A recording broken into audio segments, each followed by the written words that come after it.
আজ চট্টগ্রাম সহ সারা বাংলাদেশে প্রচুর বৃষ্টিপাত হচ্ছে। প্রতি বছর বৃষ্টিপাতের যে গড় রেকর্ড, সেই রেকর্ডটি আজকে ভেঙে নতুন রেকর্ড সৃষ্টি হয়েছে।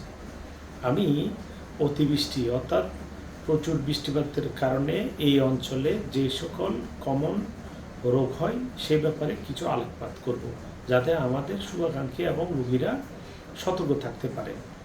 অতিরিক্ত বৃষ্টিপাতের কারণে প্রধানত যে সকল রোগ হয়ে থাকে তার মধ্যে অন্যতম হলো ওয়াটার বর্ন ডিজিজ এবং ফুড বর্ন ডিজিজ।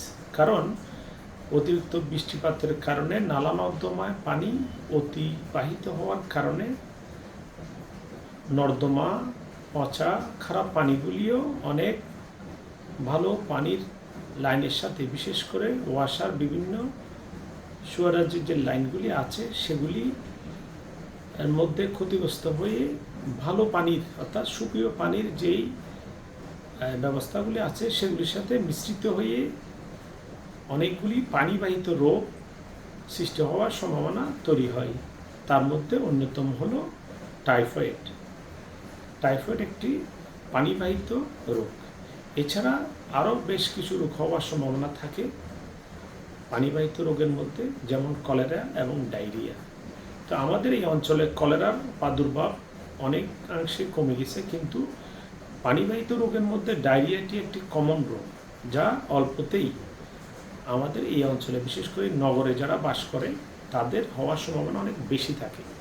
এছাড়া আরও কয়েকটি রোগ, যেমন ভেক্টর বর্ন ডিজিজ, অর্থাৎ মশা মাছি বা বিভিন্ন প্রাণীবাহিত যে সকল রোগ হয় তার মধ্যে ডেঙ্গি এবং চিকুনগুনিয়া হওয়ার সম্ভাবনা অনেকাংশে বেড়ে যায়।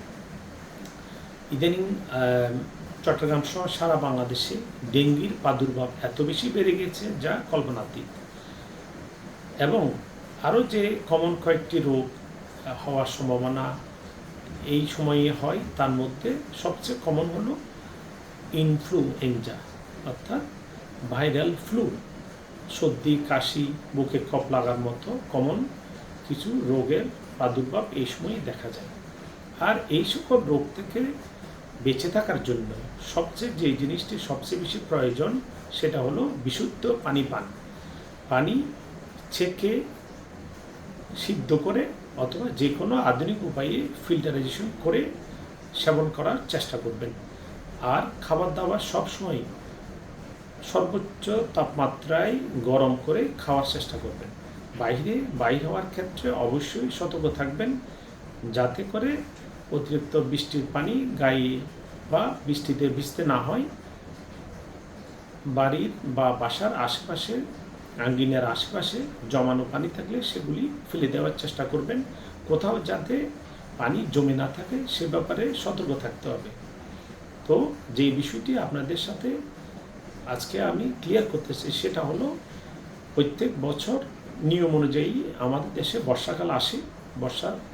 বর্ষায় আমরা যাতে আমাদের নিজেদের এবং পরিবারের সুস্থতার জন্য সতর্ক থাকতে পারি, এই ব্যাপারে সবচেয়ে বেশি খেয়াল রাখতে হবে। কারণ প্রতিকারের চেয়ে প্রতিরোধই উত্তম।